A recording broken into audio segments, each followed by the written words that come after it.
இன்னைக்கு இந்த குழந்தைய தூக்கிட்டு போய் அந்த வன்கொடுமை செஞ்சவனை 13 நாள் ஆச்சு. ஒரு டேட்டா கிடையாது.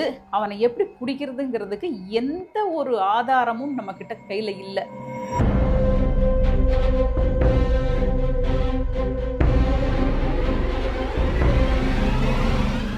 நான் 40 வருஷத்துக்கு முன்னாடி என்னோட ஊர்லேருந்து ஒரு 15-20 கிலோமீட்டர் அப்போல்லாம் எங்களோட ஃப்ரெண்ட்ஸை பார்க்க போனால் சைக்கிளை ஓட்டிகிட்டு போகணும். தொலைத்தொடர்பு வசதி கிடையாது, ஃபோன் கிடையவே கிடையாது. அவங்க வீட்லேயும் ஃபோன் இருக்காது, எங்கள் வீட்லேயும் ஃபோன் இருக்காது. சைக்கிளில் காலையில் போயிட்டு அவங்கள சாயங்காலம் வரைக்கும் பார்த்துட்டு சாயங்காலம் வந்து சேருவோம். ஆனால் பாதுகாப்பாக இருந்துச்சு. இன்றைக்கி இன்ஃபர்மேஷன் டெக்னாலஜி வேர்ல்டில் இருக்கிறோம், எல்லாம் பயங்கரமான வளர்ச்சி ஆகிட்டே போகுதுன்னு. இந்த வளர்ச்சிகள் நடக்கும்போது பாதுகாப்புக்கு அரசு என்னதான் செஞ்சிட்டு இருக்கிறீங்க?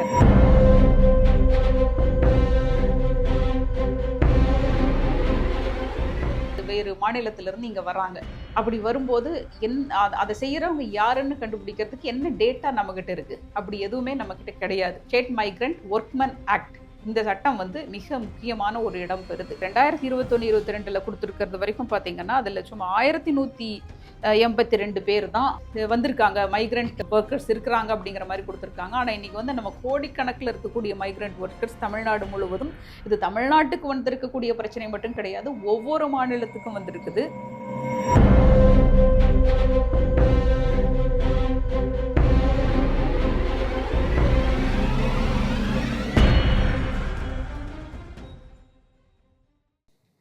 இப்போது நம்ம வழக்கறிஞர்கள் எல்லாம் உங்களோட பகிர்ந்துக்கிட்ட விஷயத்த கேட்டுட்டு இருந்தீங்க. அதான் நாங்கள் வழக்கறிஞர்களாக எங்கள் பக்கத்திலிருந்து சமூக கடமையாற்றுறதுக்கான நிறைய சமூக கடமையாட்டிகிட்டு இருக்கிறோம். தமிழக பெண்கள் இயக்கம் பெண்கள் அரசியலினுடைய பொது களத்தில் எங்கே நிற்க போகிறோங்கிறதுக்கு நாங்கள் தொடர்ந்து பேசிகிட்டு இருக்கிற விஷயத்த நீங்கள் பார்த்துட்ருப்பீங்க. ஒரு சில நேரம் பெண்கள் அரசியல் அப்படின்னா ஏதோ பெண்கள் சார்ந்த பிரச்சனையை மட்டும்தான் பேசுகிறாங்கன்னு சொல்லி ஒரு தவறான ஒரு இடத்துக்கு எல்லாருமே போகிறது தமிழக பெண்கள் இயக்கத்தில் இருக்கிற எங்களை கொஞ்சம் வருத்தம் அடைய வைக்கிறது. ஏன்னா ஒரு பார்லிமெண்ட்டில் நடக்கக்கூடிய எந்த விஷயமாக இருந்தாலும், எதற்கான சட்டம் இயற்றினாலும் அது பெண்களுக்கு தெரியணும். ஏன்னா அதுவும் பெண்கள் அதில் ஒரு அங்கம். ஒரு சட்டம்ங்கிறது எல்லாருக்கும், ஆண் பெண் எல்லாருக்குமான சட்டம் தான். அதனால எல்லா சட்டத்தையும் பற்றி நாங்கள் பேசுவோம், எல்லா நிகழ்வுகளையும் பற்றி நாங்கள் பேசுவோம். அதுதான் 50% பெண்கள் அரசியல் அப்படிங்கிறத பேசுகிறது. இப்போ இங்கே நடந்திருக்கக்கூடிய இந்த சம்பவம் திருவள்ளூர் மாவட்டத்தில் இந்த 10 வயது சிறுமியை இந்த ஒரு பாலியல் வன்கொடுமைக்காக ஒரு யாரென்று இன்னும் வரைக்கும் கண்டறியப்படாத ஒருத்தன் இழுத்துட்டு மாந்தோப்புக்குள்ள ஓடி இருக்கான் அப்படிங்கிறது. இது இன்னைக்கு நீங்கள் இன்னைக்கு முழிச்சுக்கலன்னா என்னைக்குமே நம்மளுக்கு பாதுகாப்பு கிடையாது அப்படின்னு. இப்போ நம்ம ரித்தன்யா வழக்கையும் நம்ம பார்த்துக்கிட்டு வந்திருந்தோம். அதாவது ஒரு சம்பவமும் நடக்கும்போது தமிழக பெண்கள் இயக்கம் உங்ககிட்ட என்னத்தை பேச வருதுன்னு சொன்னால், இதிலிருந்து நீங்கள் மாற்றத்தை கொண்டு வரணும் அப்படிங்கிறதுக்கு சட்டத்தில் என்ன வழிவகை இருக்குது, பொதுமக்களாகிய நீங்கள் ஒரு அமைப்பாக எங்களோட சேர்ந்து எங்கே நீங்கள் ஸ்ட்ராங்காக நின்னீங்கன்னா மட்டும்தான் இது எல்லாத்தையும் நம்ம அமல்படுத்தி இன்னும் ஒரு 5-10 வருடங்களில் ஒரு மிகச்சிறந்த சமூகத்தை உருவாக்க முடியும் அப்படிங்கிறதுக்கான வழிவகையை தமிழக பெண்கள் இயக்கம் செஞ்சுக்கிட்டு இருக்குது. அந்த வகையில் இன்னைக்கு இந்த பெண் திருவள்ளூரில் இந்த குழந்தைய ஒரு பாலியல் வன்கொடுமை சம்பவம் இருக்கு இல்லையா, இது மறுபடியும் நம்மளுக்கு என்ன விழிப்புணர்வு உடைய வைக்குது அப்படின்னு சொன்னால், ஸ்டேட் மைக்ரண்ட் ஒர்க்மன் ஆக்ட் அப்படின்னு கூடிய ஒரு சட்டம் இங்கே இந்தியாவில் இருக்குது. இந்த சட்டம் 1979 இயற்றப்பட்ட சட்டம். ஆனால் இந்த சட்டம் பார்த்தீங்கன்னா, அதாவது மாநிலங்களுக்குள்ளே தொழிலாளிகள் லேபர்ஸ் அவங்க ஒரு மாநிலத்திலிருந்து இன்னொரு மாநிலத்துக்கு இடம்பெயர்ந்து சென்றார்கள் என்றால் அவங்களுக்கு அந்த தொழிலாளர்கள் அவங்க நல்லபடியாக இருக்கணும், அதற்கான சட்டத்திட்டங்கள்லாம் சரியா இருக்குதா அப்படிங்கிறதுக்காக அவர்களுடைய நன்மைக்காக ஏற்படுத்தப்பட்ட சட்டம் தான், அடிப்படையில் அப்படி ஏற்படுத்தப்பட்ட சட்டம் தான். அந்த மாதிரி வரக்கூடிய இடம்பெயர்ந்து வரக்கூடிய தொழிலாளர்கள் பார்த்தீங்கன்னா ரொம்ப கொத்தடிமைகளாக வைத்து அவர்களுக்கு கூலியெல்லாம் கொடுக்காம அவங்கள சிரமப்படுத்துவாங்க அப்படிங்கிற வகையிலையும், அதே சமயம் அவங்க இந்த எங்கே தங்கி இருக்கிறாங்க, அவங்க ஏதாவது ஒரு தவறான செயல்கள் செஞ்சிட்டாங்கன்னா யார் செஞ்சாங்கன்னு தெரியாது, வேறு நாடுகள்லேருந்து வேறு மாநிலத்திலேருந்து இங்கே வராங்க. அப்படி வரும்போது அதை செய்கிறவங்க யாருன்னு கண்டுபிடிக்கிறதுக்கு என்ன டேட்டா நம்மகிட்ட இருக்குது? அப்படி எதுவுமே நம்மக்கிட்ட கிடையாது. அதில் தான் இந்த ஸ்டேட் மைக்ரண்ட் ஆக்ட் அப்படிங்கிறது, ஸ்டேட் மைக்ரண்ட் ஒர்க்மன் ஆக்ட் இந்த சட்டம் வந்து மிக முக்கியமான ஒரு இடம் பெறுது. இதுல என்ன சொல்லப்பட்டிருக்குதுன்னா, இங்க ஒரு கான்ட்ராக்டர் இருக்கணும். அதாவது ஒப்பந்தக்காரர் இருக்கணும். அந்த ஒப்பந்தக்காரருக்கு கீழே வரக்கூடிய இந்த தொழிலாளர்கள் எல்லாமே இந்த சட்டத்திற்கு கீழ் ஏற்படுத்தக்கூடிய மாநில அரசால் ஏற்படுத்தப்பட்டிருக்கக்கூடிய அதிகாரிக்கு கீழே இவங்க எத்தனை ஒர்க்மேன், அதாவது எத்தனை தொழிலாளிகள் லேபரை கூட்டிட்டு வர்றாங்க, அந்த லேபர் எத்தனை பேருங்கிறதும் அவங்களுடைய முழு பின்னணியும், அதாவது எந்த மாநிலத்தில் வர்றாங்க, அவங்களுடைய தகப்பனார் தாயார் பெயர் என்ன, அவங்களுடைய பின்னணி என்ன, எல்லாமே வந்து அங்க பதிவாகி இருக்கப்பட வேண்டும். அப்படி பதிவாகி இருந்தா எந்த இடத்துல எந்த சம்பவம் நடந்தாலும் சரி, இல்ல அந்த தொழிலாளர்களுக்கு ஏதாவது நிகழ்ந்தாலும் சரி, என்ன நடந்துச்சுங்கிறத அடுத்த நிமிடமே இந்த தகவல்களை எடுத்து அதற்கான வழிவகைகளை நம்ம சரியாக செய்ய முடியும். இந்த சட்டம் பார்த்தீங்கன்னா இதுவரைக்கும் சரியாக அமல்படுத்தப்படலை.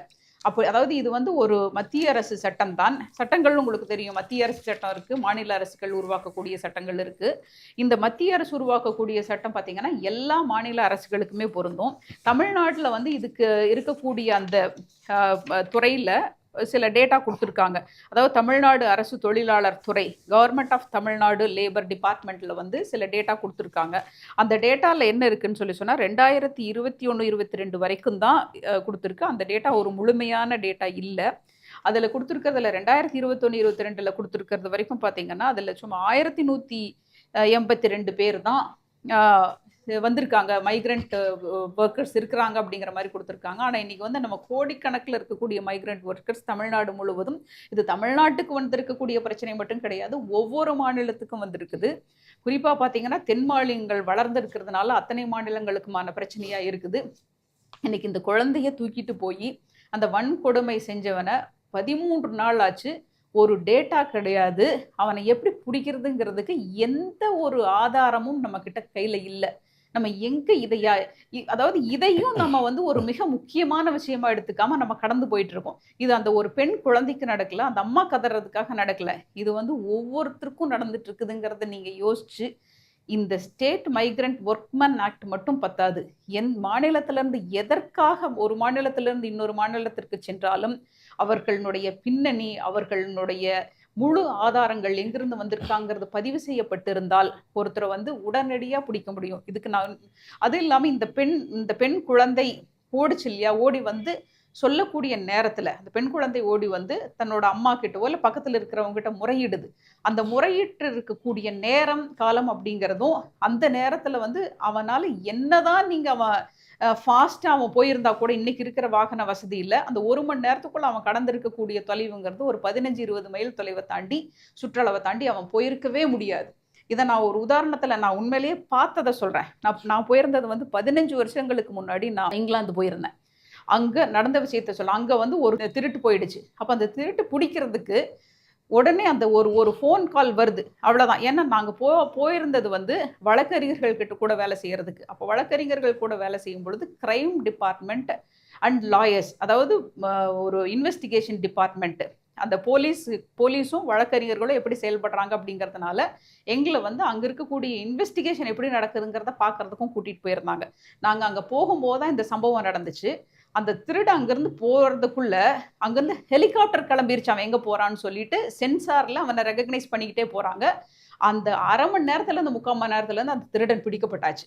இது அங்கே நடந்த சம்பவம். இன்னைக்கு வந்து இங்கே திருடு இல்லை, திருடு எக்கச்சக்கமாக போயிட்டு இருக்குது, அதை விடுங்க, அது வேண்டாம், இங்கே தான் எனக்கு உயிருக்கு என்னுடைய உடல் பாதுகாப்பே இல்லாமல் இருக்கு.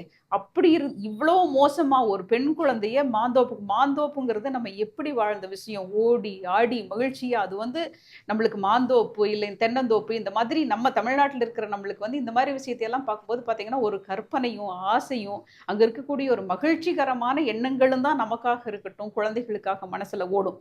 ஆனால் இப்படி ஒரு சம்பவம் இன்னைக்கு நடக்குது. நான் வந்து 40 வருஷத்துக்கு முன்னாடி என்னோட ஊர்லேருந்து ஒரு 15-20 கிலோமீட்டர் அப்போல்லாம் எங்களோட ஃப்ரெண்ட்ஸை பார்க்க போனால் சைக்கிளை ஓட்டிகிட்டு போகணும்.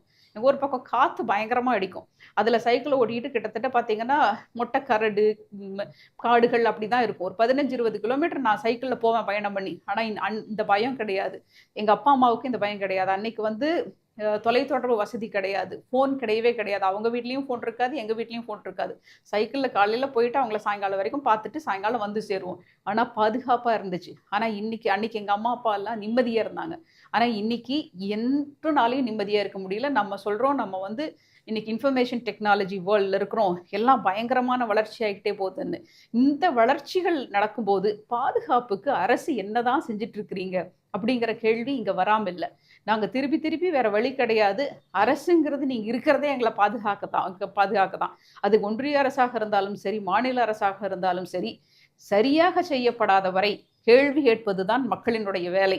நீங்கள் என்னைக்கு சரியாக செய்கிறீங்களோ அது வரைக்கும் இந்த கேள்விகள் வந்துக்கிட்டே இருக்கும். இந்த ஸ்டேட் மைக்ரண்ட் ஆக்ட், அதாவது தொழிலாளர்கள் இடம்பெயர்வு சட்டம் அப்படிங்கிற சட்டத்தை சரியாக அமல்படுத்தலை அப்படின்னு சொன்னால் இன்னும் கடுமையான மிக மோசமான கிரைம் எல்லாம் நடக்கும். அதெல்லாம் நடந்துச்சுன்னா நாடே வந்து மிக ஒரு மோசமான நிலைமைக்கு போகிறதுக்காக ஆயிடும். அரசை செயல்பட வைக்கணும் அப்படின்னு சொன்னால் நான் தனியா, வாசி அவங்க தனியா, வசந்த் தனியா, மாரியம்மாள் தனியா, இல்லை நீங்கள்லாம் தனித்தனியாக இருந்தீங்கன்னா ஒன்றுமே பண்ண வைக்க முடியாது.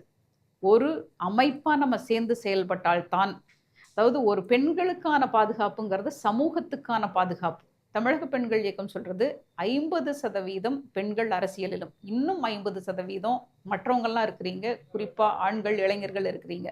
அதனால எல்லாருமே அமைப்புல சேரணும். நீங்க எல்லாருமே அமைப்புல சேர்ந்து நாம் ஒரு அமைப்பாக இந்த விஷயத்தை, இந்த பாதுகாப்பு சார்ந்த விஷயங்கள், இன்னும் எத்தனையோ அரசு சார்ந்த நம்ம பேச வேண்டிய விஷயங்கள் இருக்கு, நிலம் சார்ந்த மொழி சார்ந்த விஷயங்கள் இருக்கு. இதையெல்லாம் நம்ம ஒரு அமைப்பா சார்ந்து பேசலை அப்படின்னு சொன்னா இப்போ இருக்கக்கூடிய அரசியல்வாதிகள் நம்மை ஏமாற்றி கொண்டே இருப்பார்கள். இந்த ஏமாற்றத்தில் நம்ம விழுந்துக்கிட்டே, இந்த வாழ்க்கை ஓட்டத்தில் விழுந்துட்டே இருப்போம். அதனால தமிழக பெண்கள் இயக்கத்தில் இணையுங்கள். இன்னும் மிகவும் ஸ்ட்ராங்காக நம்ம செயல்படுவோம். நன்றி.